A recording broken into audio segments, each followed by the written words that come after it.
এই জীবন যেন বহতা নদীর মতো, চলার পথে কত বাক মোহনা শত, আছে আরো দ্বন্দ্ব আলো আধারের, বেছে নিতে হবে তাই পথ আমাদের। আসসালামু আলাইকুম প্রিয় দর্শক, আপনারা যারা দেশে আছেন প্রবাসে, সবাইকে জানাই অনেক অনেক প্রীতি ও শুভেচ্ছা।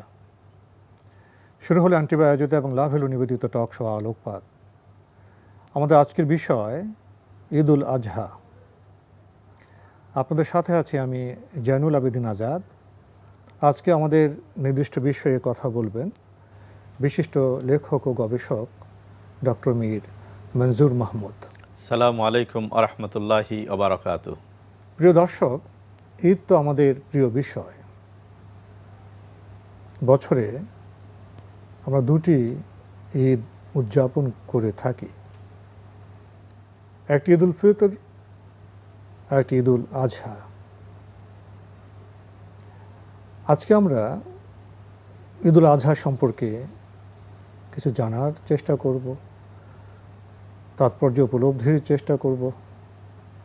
চেষ্টা করব আমাদের করণীয় নির্ধারণ করতে। শুরুতেই ডক্টর মীর মনজুর মাহমুদ, আপনার কাছে জানতে চাইব ঈদের তাৎপর্য সম্পর্কে। ঈদের তাৎপর্য মুসলিম জীবনে অত্যন্ত গুরুত্বপূর্ণ, এবং আমি বিষয়টাকে এভাবে বলতে চাই যে মুহাম্মদ সাল্লাল্লাহু আলাইহি সাল্লাম সর্বশেষ নবী রাসূল, যিনি তো মক্কা থেকে মদিনায় হিজরতের পরে যে নতুন সভ্যতা বিনির্মাণ করলেন এই কোরআনের স্ক্রিপ্ট হাতে নিয়ে এবং তার সাথী সাহাবীদেরকে নিয়ে, এই নতুন মানবতার জন্য স্থায়ী যে সভ্যতার সূচনা করলেন, এই সভ্যতার মানুষদেরকে, সদস্যদেরকে তিনি আনন্দ দেবার জন্য, তাদের জীবনকে সার্থক অর্থবহ করার জন্য একদিকে যেমন বিভিন্ন বিধিবিধান কোরআন থেকে দিলেন, পাশাপাশি দুনিয়ার জীবনকে, তাদের যাপিত জীবনকে আনন্দঘন, সার্থক এই করার জন্য ঈদের বিধান দিয়েছেন বলে আমরা জানি। এবং সেটা হলো দুই ঈদের বিধান এসছে, তার মধ্যে একটি হচ্ছে ঈদ উল আজহা। ঈদ উল আজহা পিছনে একটা বড় ইতিহাস আছে, আমরা ইতিহাস থেকে শুনব। তবে এই কোরবানির, ইসলামের এই বিধান, এই উৎসবের পিছনে আমরা উৎসবটাকে কয়েকভাবে দেখতে পারি। এর পিছনে একটা দর্শন আছে, এর কিছু কার্যক্রম আছে, আর এর কিছু ইম্প্যাক্ট বা ফলাফল সমাজের জন্য আছে, ব্যক্তি মানুষের জন্য আছে, সমাজের জন্য আছে। আমরা যখন ঈদ উল আজহাকে উপলব্ধির চেষ্টা করব, একটি আনন্দ ঘন দিবস হিসেবে উদযাপন করতে পারি, ভাবতে পারি। ঈদ উল আজহাকে যদি আরও গভীরভাবে উপলব্ধি করতে চাই, তাহলে সেটা ইতিহাসের একটি সংযুক্তি আমরা লক্ষ্য করব। আবার যদি ঈদ উল আজহার সারাদিনের আমাদের যে কর্মকাণ্ড, সেখানে আমরা ইবাদত লক্ষ্য করব, শেয়ারিং কেয়ারিংয়ের বিষয় লক্ষ্য করব, তো আমরা বলতে পারি ঈদ উল আজহা একটি বহুমাত্রিক বিষয়, বহুমাত্রিক, বহুমুখী, কল্যাণকামী, তাই ভরপুর একটা উৎসব। এবং ঈদ উল আজহা নামকরণ নিয়ে যদি আমি কথা বলি, উদহিয়া থেকে, অর্থাৎ জবেহের আনন্দ। জবের মধ্যে কি? কোরবানির আনন্দ, ত্যাগের আনন্দ। এখন আমরা উদহিয়া যখন বলি, তখন জবেহ কি করবেন, এটা নিয়ে যদি আপনি এর ইতিহাস খুঁজতে যান, তাহলে মুসলিম জাতির পিতা ইব্রাহিম আলাইহিস সালাম থেকেই তার সেই গোটা পরিবারের যে আত্মত্যাগ আল্লাহর সন্তুষ্টির জন্য, যেটা সূরা ইয়ার মধ্যে, সাফাতের মধ্যে 102 থেকে 112 নম্বর আয়াতের মধ্যে আল্লাহ তাআলা সবিস্তার বর্ণনা করেছেন। এটা প্রেক্ষাপট। এই উম্মার জন্য যদি কোরবানির নির্দেশ আপনি দেখতে চান, তাহলে সূরা কুরাইশের মধ্যে আল্লাহ তাআলা পরিষ্কার বলছেন যে ফাসাল্লি লিরাব্বিকা ওয়ানহার। এই কোরবানির দিনে তোমার দুটো কাজ, একটা হলো তোমার রবের জন্য তুমি সালাত আদায় করবে, আর তুমি তোমার সামর্থ্যের মধ্যে কোরবানি করবে। কোরবানি বেসিক্যালি এই হজের মুহূর্তে গোটা দুনিয়ার মানুষেরা যাদের সামর্থ্য আছে তারা আল্লাহর ঘরে সমবেত হয়েছে এবং সেখানে তারা হজ পালন করবে। সেখানে তাদের হজ এবং কোরবানি দুটাই আছে। আর যে মানুষেরা হজে যেতে পারছেন না, যেতে পারেননি, তারা হজেরই পার্ট হিসাবে এই কোরবানির আনুষ্ঠানিকতা তাদের নিজ নিজ জায়গায় তারা পালন করে থাকবেন যাদের সামর্থ্য আছে। এবং আমরা জানি যে শব্দ কোরবানি অর্থ হলো নৈকট্য লাভ, নৈকট্য লাভের মাধ্যম, ত্যাগ, আত্মীয়তা, ঘনিষ্ঠতা, সান্নিধ্য লাভের উপায় হিসেবে আমরা জানি। এটা হলো শব্দ কোরবানি। কিন্তু ইতিহাস আছে একটা, ইতিহাস আছে। ইতিহাসটা, কোরবানির ইতিহাস এত সুপ্রাচীন যে মানব জাতির ইতিহাস যত প্রাচীন, কোরবানির ইতিহাসও তত প্রাচীন। অর্থাৎ মানব জাতির ইতিহাস আমরা আদম আলাইহিস সালাম থেকে দেখি এবং সেই সময় থেকেই কিন্তু কোরবানির ইতিহাস। তবে দিন এবং শরিয়ার যে বিষয়টা আছে আমরা জানি যে আমরা ইসলামে মানে ধর্মীয় অঙ্গনে তিনটা বিষয়কে আমাদের মাথায় রাখতে হয়। একটা হলো দিন, আর একটা হচ্ছে শরিয়া, আর একটা ফিক। তো দিনের বিষয়টা সব যুগেই এক ছিল, অভিন্ন ছিল। সেটা হলো তার দর্শন হচ্ছে লা ইলাহা ইল্লাল্লাহ, লা ইলাহা ইল্লাল্লাহ, লক্ষ্য, মূল দর্শন যেটা ছিল এটি আদম আলাইহিস সালামের সময় ছিল। দিনের যে লক্ষ্য সেটা মুহাম্মদ সাল্লাল্লাহু আলাইহি ওয়াসাল্লামের সময় একই লক্ষ্য, নেই কোনো প্রভু আল্লাহ ছাড়া। এরপরে আদম আলাইহিস সালামের সন্তানদের কোরবানি পালনের ইতিহাস আমরা কোরআন কারিমে আমরা দেখেছি। তখন কোরবানির শরিয়াতের মানে ইবাদত পালনের ভেরিয়েশন আমরা দেখেছি টাইম টু টাইম। সমকালীন মানুষের প্রয়োজন জীবনযাপনের সাথে আল্লাহ তাআলা মানে সঙ্গতি রেখে বিধান দিয়েছেন। তো সেই জন্য বলতে হবে যে কোরবানি হচ্ছে এমন একটি ইবাদত যা সকল যুগে সকল মানুষের জন্যই আল্লাহ তাআলা অনিবার্য করেছিলেন। আদম আলাইহিস সালাম থেকে শুরু করে মুহাম্মদ সাল্লাল্লাহু আলাইহি ওয়াসাল্লাম পর্যন্ত যত নবী রাসূল এসেছেন তার অনুসারী এবং যত বিধান এসেছে সকল বিধানেই কোরবানির নির্দেশ ছিল। হয়তো বলবেন যে কোরবানির এই বিধানটি সব সময়ের জন্য দেওয়া হলো কেন? এই কেনতে যদি আসতে হয় তাহলে বলতেই হবে যে যে বিষয়টাকে আল্লাহ তাআলা অনিবার্য করেছেন সকল যুগ, সকল কাল, সকল শরীয়ত, সকল নবী রাসূলের উম্মতদের জন্য, সেই বিষয়টার গুরুত্ব কোথায়? আসলে এই জায়গাটাই হচ্ছে আমার মনে হয় এমফাসিস দেওয়া দরকার। এবং আজকের সমাজের জন্য এই কোরবানিকে সামনে নিয়ে আমাদের যে কথাটা থাকা দরকার সেটা হলো কোরবানির লক্ষ্য উদ্দেশ্য নিয়ে কোরআন কারিম আল্লাহ তাআলা এভাবে বলে দিচ্ছেন যে লা ইয়ানালাল্লাহু লুহু মুহা ওয়ালা দিমাউহা ওয়ালাকি ইয়ানালুহু তাকওয়া মিনকুম। যে আল্লাহ তাআলা তোমরা যে পশুর কোরবানি করো, এই কোরবানি তোমাদের রক্ত গোশত আল্লাহ তাআলা নজর দেন না, বরঞ্চ আল্লাহ তাআলা তোমাদের তাকওয়াকে দেখতে চান। তোমাদের কোন উদ্দেশ্যে, কী জন্য, কোন অন্তরের কোন গভীর অবস্থান থেকে, কোন আকাঙ্ক্ষা থেকে আল্লাহ তাআলার নৈকট্য লাভের, সান্নিধ্য লাভের, প্রিয়তম হবার কোন বাসনা থেকে তুমি কোরবানি করছো সেটা দেখার জন্য আল্লাহ তাআলা মূলত এই কোরবানির বিধান দিয়েছেন। কোরবানির মূল দর্শন হচ্ছে আল্লাহ তাআলার সন্তুষ্টির জন্য আত্মত্যাগ। এবং সৃষ্টিগতভাবে মানুষের মধ্যে যে পশুত্ব আছে, যে খারাপ আছে, যে অমানবিক গুণাবলী আছে মানুষের মধ্যে, মানুষকে কিন্তু মনোদৈহিক সত্তা হিসেবে মানুষের ভিতরের যে মানুষটি, সার্বক্ষণিকভাবে মানুষটির সংস্কার সংশোধনের জন্য মানুষকে চেষ্টায় থাকতে হয়। কোরআন কারিম পরিষ্কারভাবে বলছে যে মানুষকে আল্লাহ তাআলা আহসানে তাকবিম যেমন করেছেন, আকৃতিতে, গুণে, মানে, বুদ্ধিতে যেমন উন্নত করেছেন, ঠিক পাশাপাশি এই সাবধানও করেছেন যে তোমার যদি ভিতরের সত্তাটিকে তুমি সুন্দর করতে না পারো তাহলে উলাইকা কাল আনাম বালহুম আদাল, পশু বা তার চেয়ে অধম হয়ে যেতে পারে। মানুষ তার ভিতরের মানবিকতা যেটা, সেটাকে যদি সে সমুন্নত করতে পারে তাহলে ফেরেশতার চেয়ে মর্যাদাবান সে দুনিয়াতে হবে, আখিরাতের মর্যাদা তো আল্লাহর কাছে আছেই। এবং আল্লাহ তাআলার এমন মেহমান মানুষ যে যাদের জন্য আল্লাহ তাআলা সম্মানিত আবাসন সেখানে করে রেখেছেন। এখানে এসে একটি বিষয় আপনার সামনে পেশ করতে চাইব। হযরত ইব্রাহিম আলাইহিস সালাম এবং তার পুত্র ইসমাইল আলাইহিস সালাম তাদের জীবনে কোরবানির একটি বিষয় ছিল। আমাদের জীবনও এখন কোরবানির বিষয় হলো পশু কোরবানি। তো এই দুটি কোরবানি বা ত্যাগের মধ্যে যদি মানগত, মাত্রাগত বিষয় আপনি আনেন তাহলে কিভাবে মূল্যায়ন করবেন? যে আসলে মানব সমাজকে, মানব জীবনকে, মানব বসতিকে যদি সুন্দর, স্বাচ্ছন্দ্য, প্রীতিপূর্ণ, দরদি করতে হয় তাহলে মানুষের মধ্যে মানবিকতার বিকাশ ভিতরে এবং বাইরে সমানভাবেই হতে হবে। এই বিকাশের পথে মানুষের মধ্যে যে গুণ, পশুত্ব বা হিংস্রতা, পশুত্ব বলতে হিংস্রতা, দরদহীনতা, মানে পাপাশক্তি, এই যে বা ভালো মন্দের হিতাহিত জ্ঞান শূন্যতা, পশুর আর মানুষের মধ্যে তফাৎ কি? মানুষের বিবেক আছে আর মানুষ ছাড়া আর সৃষ্টির বিবেক বোধ দেওয়া হয়নি। পশুর মধ্যে ভালো মন্দ কোনো জ্ঞান নেই, সুতরাং মানুষ যখন তার ভিতরের এই পশুত্বকে কোরবানির এই ত্যাগের আনুষ্ঠানিকতার মধ্য দিয়ে ত্যাগ করতে শিখবে, তখন সে হিতাহিত বোধসম্পন্ন হবে, তখন সে হিংস্রতা পরিত্যাগ করতে পারবে, তখন সে দরদি হতে পারবে, তখন সে একে অন্যের জন্য কল্যাণকামী হতে পারবে। ইব্রাহিম আলাইহিস সালাম তিনি নিজে তার গোটা পরিবার মিলে আল্লাহর আদেশের কাছে সারেন্ডার করেছিলেন, এবং কিভাবে করেছিলেন সেটা কোরআন কারীম আমাদের কাছে সুস্পষ্ট বলছে। যখন কোরবানির অ্যাপ্রোচ করলেন ইব্রাহিম আলাইহিস সালাম, ইয়া বুনাইয়া ইন্নী আরা ফিল মানাম আন্নী আযবাহুকা ফানজুর মাজা তারা, তখন ছেলে এই জবেহ হওয়ার মতো এরম একটা সর্বোচ্চ ত্যাগের জীবনের এই কঠিনতম আদেশের কথা শুনে তিনি তার উত্তরটা একদম বিনা বাক্যে যেটা বললেন যে আবাতিফ আল মাতুমার সাতাজিদুনি ইনশাআল্লাহ মিনাস সাবিরিন। তার মানে কোরআন বলছে যে যখন বাচ্চাটা হাঁটাহাঁটি দৌড়াদৌড়ির পর্যায়ে বয়সে পৌঁছেছিল, সেই সময় বাবা এই প্রস্তাবটা দিয়েছিলেন।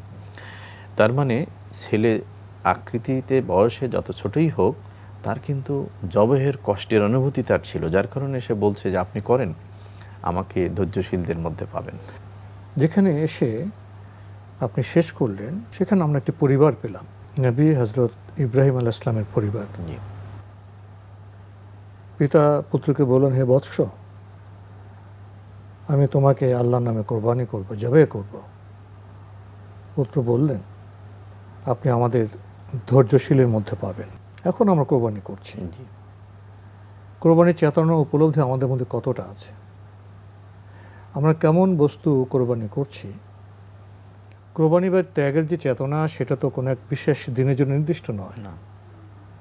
প্রাত্যহিক জীবনযাপনে, পারিবারিক জীবনযাপনে, সামাজিক জীবনযাপনে, রাষ্ট্রিক জীবনযাপনে, আন্তর্জাতিক জীবনযাপনে যখন আমাদের লেনদেন হবে, যখন ত্যাগের স্যাক্রিফাইসের প্রশ্ন আসবে, তখন আমরা ত্যাগটা কেমন করি? আমরা তো আমাদের মানিব্যাগ থেকে যখন কাউকে টাকা দিতে যাই, বা রিক্সাওয়ালাকে টাকা দিতে যাই, ড্রাইভারকে টাকা দিতে যাই, আমাদের বেছে বেছে খারাপ নোটটা দেই, ময়লা নোটটা দেই, ছেঁড়া নোটটা দেই, ভালো নোটটি দিতে চাই না। আমরা কি খুব বেশি স্বার্থবাদী হয়ে যাচ্ছি? আমাদের মধ্যে কি ত্যাগের, ঈদুল আজহার যে চেতনা, সেটা কি লোপ পাচ্ছে? যে আল্লাহ তাআলা নির্দেশ দিলেন পরিবারের প্রধান ইব্রাহিম আলাইহিস সালামকে, এই নির্দেশটা পরিবারের প্রধানের কাছ থেকে পরিবারের অন্য সদস্যরা জেনে মানে অকপটে সেটা মেনে নিলেন, এবং মেনে নিলেন এমনভাবে যে এই 3 সদস্যের উদ্দেশ্য সব একাকার হয়ে গেল যে তার মহান রবের আদেশ পালন করতে হবে, পিতা মাতা সন্তান সবার। এবং পরস্পর আমরা জানি যে পিতা মাতা সন্তান স্ত্রী স্বামী পারস্পরিক যে সম্পর্ক সূত্র, এর গভীরতা আকর্ষণ আমরা জানি। কিন্তু আল্লাহর কাছে সবাই একত্রে একই সময়ে সারেন্ডার করার যে দৃষ্টান্ত পৃথিবীতে আর এমনটি আমরা আল্লাহর নির্দেশের কাছে আত্মসমর্পণ এবং গোটা পরিবার সর্বোচ্চ ত্যাগ দিয়ে, সর্বোচ্চ ভালোবাসার বিষয় দিয়ে, ত্যাগ দিয়ে এবং সন্তানের মতো প্রিয় জিনিস। এই ইব্রাহিম আলাইহিস সালামের কোরবানির মধ্যে যে জিনিসটি ছিল, সেটি হলো তার জীবনের সবচেয়ে প্রিয় জিনিসটাকে তিনি কোরবানি করেছেন। আজকে আমাদের কোরবানির মধ্যে আমরা কি আমাদের প্রিয়তম মানে জিনিসটা, বিশেষ করে আল্লাহ তো আমাদের কোরবানিকে অনেক সহজ করে দিয়েছেন পশু, এই পশু কোরবানির মধ্যে আমরা কি কোরবানির উদ্দেশ্য হিসাবে একমাত্র আল্লাহর সন্তুষ্টি রাখতে পেরেছি? যদি আল্লাহর সন্তুষ্টি থাকে, তাহলে আর প্রিয়তম বস্তু হিসাবে সন্তানকে কোরবানি দেওয়া লাগবে না, এতেই আল্লাহ তাআলা তার আমাদেরকে প্রতিদান দেবেন। কিন্তু আমাদের এই মুহূর্তে মনে রাখা দরকার যে আমার কোরবানি যেন আমার আল্লাহর সন্তুষ্টির জন্য অ্যাবসলিউটলি, সেখানে মানে শতকরা 1 ভাগ, অন্যদিকে শতভাগই সেখানে প্রদর্শনের ইচ্ছা আসতে পারবে না, অহংকার আসতে পারবে না। তারপরে প্রদর্শনের ইচ্ছা, আমরা কোরবানির ক্ষেত্রে পশুটা কত বড় হলো, কত কেজি গোশ হলো, তারপরে খেয়ে কয়টা দিতে পারলো, কতজনকে দিল, এই কোনোটাই আসবে না। কারণ আমি একটু আগে বলেছি যে আল্লাহ তাআলা আমাদের কোরবানির গোশ রক্ত কিচ্ছুতে দেখেন না। এই জায়গাটায় আমাদের সচেতন থাকতে হবে যে কোরবানির জন্য আল্লাহর সন্তুষ্টির জন্য হয়। ইব্রাহিম আলাইহিস সালাম যেমন এই কোরবানির মধ্যে দিয়ে গোটা পরিবারকে আল্লাহর কাছে সারেন্ডার করতে, সাবমিট করতে পেরেছিলেন, ঠিক আমরাও যেন এই কোরবানির শিক্ষা দিয়ে এটাই শিখি যে আল্লাহর অন্যান্য নির্দেশ যা আছে, সেক্ষেত্রে যেন আমি শুধু একা নয়, গোটা পরিবার যেন আল্লাহর নির্দেশের কাছে আমরা সমর্পিত হই, মানে স্বপ্রণোদিত হয়ে সমর্পিত হই। এবং কোরবানির দিনটা তো হচ্ছে বছরে একটা দিন, কিন্তু এর শিক্ষাটা সাংবার্ষিক। গোটা বছর ধরেই আমার জীবনের, আমার পরিবারের সদস্যদের, সমাজের সদস্যদের যারা কোরবানি দাতা, তাদের প্রত্যেকেরই যেন কার্যক্রমের মধ্যে আল্লাহ তাআলার আদেশের কাছে সমর্পিত হবার, আমরা স্বপ্নমণ্ডিত হয়ে সমর্পিত হবার এতক্ষণ চিন্তা আবর্তিত যেন থাকে। হচ্ছিলাম কোরবানির উদ্দেশ্য, লক্ষ্য, ইতিহাস এবং নিয়তের বিষয় নিয়ে। জি আমরা আগেই বলেছিলাম শুরুতেই আমাদের ঈদুল আজহা কোরবানির বহুমাত্রিক বিষয়। জি কোরবানি করার পরে তার যে গোশত বন্টন, জি আমরা সেখানে তো আমরা দেখি এটি সামাজিক চেতনা, শেয়ারিং, কেয়ারিং। আমি কোরবানি দিলাম, এ গোশত আমি একাই খাবো না, জি আমার আত্মীয় স্বজন আছে, আমার প্রতিবেশী আছে, দরিদ্র মানুষরা আছে। জি এর কোরবানির সাথে ঈদুল আজহার সাথে এই যে সামাজিক দায়িত্ব, জি দরিদ্রদের প্রতি যে দায়িত্ব, চেতনা, আত্মীয়দের প্রতি যে দায়িত্ব, এই বিষয়টিকে, এই আনন্দকে, এই সামাজিক বিষয়কে আপনি কিভাবে মূল্যায়ন করবেন? যেটি অবশ্যই আমাদের সামাজিক মেলবন্ধন, পারিবারিক যে সম্পর্ক সুদৃঢ়করণ, সেই ক্ষেত্রে কোরবানি একটা অনন্য উৎসব। এই উৎসবে আপনি কোরবানি, আমি কোরবানি দিলাম, কোরবানির মানে গোশের অংশটুকুকে আমি যত বেশি পারি আমার প্রতিবেশী, আমার আত্মীয় স্বজন, আমার স্বজনদের কাছে পৌঁছানো। এখানে একটা জিনিস কিন্তু আমাদের কাছে একটু ইসলামের উদ্দেশ্যের সাথে আমার কাছে, আমার উপলব্ধিতে মনে হয় যে সাংঘর্ষিক। সেটা হলো কোরবানি আমি দিলাম, আল্লাহ আমাকে সামর্থ্য দিয়েছেন, আমার উচিত এই কোরবানির গোশটুকু পৌঁছে দেওয়া, গ্রহীতার কাছে পৌঁছে দেওয়া। আমরা কিন্তু দেইও, আমাদের আত্মীয় স্বজন সামর্থ্যবান তাদের কাছে পৌঁছে দেই। কেবলমাত্র তাদের আশাটা আমরা প্রত্যাশা করি যারা আল্লাহর মেহমান, অর্থাৎ দরিদ্র, অভাবী, যাদের দেওয়ার সামর্থ্য নেই, এই মানুষগুলো আমার আপনার দরজায় আসুক, এটার জন্য আমরা অপেক্ষা করি। আমার মনে হয় যে এখানের কোরবানির মানে সৌন্দর্য উপলব্ধিতে এই জায়গাটুকু যদি আমরা নিশ্চিত করতে পারি যে কোরবানি যে আল্লাহ আমাকে সামর্থ্য দিয়েছেন, আমি যে মানুষটি আমার আত্মীয়ের বাড়িতে পৌঁছাই, ঠিক সেই মানুষটি আল্লাহর মেহমান যারা সমাজের হতদরিদ্র মানুষ, পিছিয়ে পড়া মানুষ, তাদের কাছে যেন আমরা সসম্মানে পৌঁছে দিতে পারি। দেখা যায় অনেক দরিদ্র আছে, বস্তিতে থাকে, কোথায় থাকে আমরা চিনি না, জানি না। আর কোরবানির সময় যে তারা আসে আমাদের দ্বারে, সেখানে আপনি যে চেতনা বললেন, জি তারা তো আল্লাহর মেহমান, জি তাদের প্রতি যেন আমরা সম্মানজনক আচরণ করি। এক্স্যাক্টলি। অধিকাংশ দেখা যায় যে তাদেরকে তুচ্ছ-তাচ্ছিল্য করা হয়, বকা দেওয়া হয়। এটা বোধহয় কোরবানির চেতনার সাথে অবশ্যই যায় না, না। অবশ্যই না। কোরবানি, জাকাত বা ইসলামের যত চ্যারিটি, এটা দয়া না, এটা অব্লিগেশন। আমরা এটা করতে বাধ্য, এটা না করলে আমাকে আপনাকে দায়বদ্ধ হতে হবে। এই চেতনা থেকে যখন আমি দেব, তখন কিন্তু দয়া প্রকাশ পাবে না, বরঞ্চ হবে যে যে ভাইটি বোনটি আমার দরজায় এসছে, সে আমাকে সহযোগিতা করছে আমার কাজের জন্য। আমরা তাকে লোকেট করতে পারছি না ভালো, তারা চলে আসছেন, তাতেও দোষ নেই, কিন্তু আমি যেন আমার দরজায় আসছে তাকে যেন সসম্মানে আমি সেটা সম্মান ডিস্ট্রিবিউট করতে করি। পারি। অবশ্যই কোনো কোরবানি দাতা যদি অহংকার করে, জি। তার আবাদত কতটা কবুল হবে সেটা তো একটা সন্দেহ আল্লাহ যুক্ত সন্তুষ্টির হয়ে জন্য যায়। হলো না, সন্তুষ্টির জন্য হলো না। কারণ প্রত্যেকটি ইবাদত কবুল হওয়ার জন্য শর্ত হচ্ছে আল্লাহর নির্দেশ হিসাবে এটা নিতে হবে, আল্লাহর জন্য হতে হবে, এবং নবী সাল্লাল্লাহু আলাইহি সাল্লাম যেভাবে করেছেন সেইভাবে পালন করতে হবে। তো নবী সাল্লাল্লাহু আলাইহি সাল্লাম এবং তার সাথীদের পালনের পদ্ধতি তো ছিল কাউকে অসম্মান করে না, সম্মান করে তাদের মানে ভ্রাতৃত্ববোধ, ফিলো ফিলিংস নিয়ে, ভালোবাসা নিয়ে তাদের কাছে যাওয়া। ঈদুল আজহা বা কোরবানির যে বিষয়, এখানে একই সাথে যেমন ইবাদতের বিষয় আছে বা আনন্দের বিষয় আছে। আনন্দ আছে। এর তাৎপর্য কি? আসলে মানুষের জীবন নিরানন্দ জীবন হয় না। জীবনের যেমন পেটের ক্ষুধা আছে, তেমনি মনের ক্ষুধাও আছে। চোখ যেমন সৌন্দর্য দেখতে চায়, তেমনি মনেরও মানে প্রশান্ত হবার জন্য, পরিতৃপ্ত করার জন্য, মনের জন্য অনেক খোরাক দরকার হয়। তো আমি যখন কোরবানির দিনে কোরবানির এই ইবাদতের মাধ্যমে আমরা আল্লাহর কাছে নিজেকে তুলে ধরলাম, আমাদের আনুগত্য প্রকাশ করলাম, কোরবানির ঈদে তো সালাত আছে, তাই না? সালাত আছে, এবং কোরবানি দিয়ে আমি আমার প্রতিবেশীর, ওই পিছিয়ে পড়া প্রতিবেশীকে দিলাম যারা হয়তো সারা বছরে এক টুকরো গোশত কিনতে পারেনি। এই যে খাবার আপনি দিলেন, সম্মানের সাথে দিলেন, এই পাওয়াটা সে যেমন আপনার দেওয়াই খুশি হলো, আবার পরিবারের সদস্য নিয়ে দরিদ্র মানুষরা যখন খাবে, তার বাচ্চারাও ভালো খাবার পেয়ে আবার আত্মীয় স্বজনদের সাথে মেলামেশা এই হলো, সুযোগে দেখা সাক্ষাৎ হলো, মেলামেশা হলো, এই আত্মীয়তার হক আদায় করা হলো। সারা বছর আসা হয় না, এই সুবাদে গেলেন, আপনি আপনার আত্মীয়কে দেখলেন, আনন্দ পেলেন না? আপনি আপনার পিছিয়ে পড়া প্রতিবেশীকে বাড়িতে গেলেন বা তারা আসলো, আপনি দিলেন, আনন্দ পাবেন না? অর্থাৎ সামাজিক যে মেলবন্ধন, ঈদগাহের যে কোলাকুলি, এটাও তো আমাকে আপনাকে কাছে নিয়ে যায়। ঈদগাহের কথোপকথন আমাকে আপনাকে আনন্দ দেয়। আমি সমাজকে আনন্দে মুখর করে, জি সমাজকে যে দরদি সমাজ, জি জি সেই সমাজের একটি চেতনা প্রাণময় করতে ঈদুল আজহা আমাদের উপহার দেয়। জি জি এ বিষয়ে বোধহয় আপনার আরও অনেক কথা ছিল, সময় তো আমাদের আজকে সেই সুযোগ দিচ্ছে না, এখানে শেষ করতে হচ্ছে। ডক্টর মীর মঞ্জুর মাহমুদ, আপনি কষ্ট করে আমাদের স্টুডিওতে এসেছেন, সময় দিয়েছেন, সেজন্য আপনাকে অনেক ধন্যবাদ। আপনাকে অনেক ধন্যবাদ। প্রিয় দর্শক, আমরা এতক্ষণ দেখছিলাম এনটিভি আয়োজিত এবং লাভেলো নিবেদিত টক শো আলোকপাত। আমাদের আজকের বিষয় ছিল ঈদুল আজহা। আমাদের এই অনুষ্ঠান আপনারা এনটিভি অনলাইনেও দেখতে পারবেন, ভিজিট করুন www.ntvbd.com। প্রিয় দর্শক, এছাড়া ইউটিউবে এবং আমাদের ভেরিফাইড ফেসবুক পেজে অনুষ্ঠান দেখতে পারবেন। সংক্ষিপ্ত সময়ে আমরা আজকে ঈদুল আজহা সম্পর্কে কিছু কথা বলার চেষ্টা করেছি। ঈদুল আজহার ইতিহাস আছে, কোরবানির চেতনা আছে, আনন্দকে বন্টন করার চেতনা আছে, দরদি সমাজ পরিগঠনের চিন্তা আছে, আত্মীয় স্বজনদের সাথে মেলামেশা, আনন্দ করা এবং একই সাথে ইবাদত করা। ঈদুল আজহা একটি বহুমাত্রিক দিন, বহুমাত্রিক উৎসব, যদি আমরা উপলব্ধি করতে পারি। আসুন, উপলব্ধির আলোতে আমরা ঈদকে আনন্দমুখর করি এবং দরদি সমাজ পরিগঠনের দিকে আমরা অগ্রসর হই।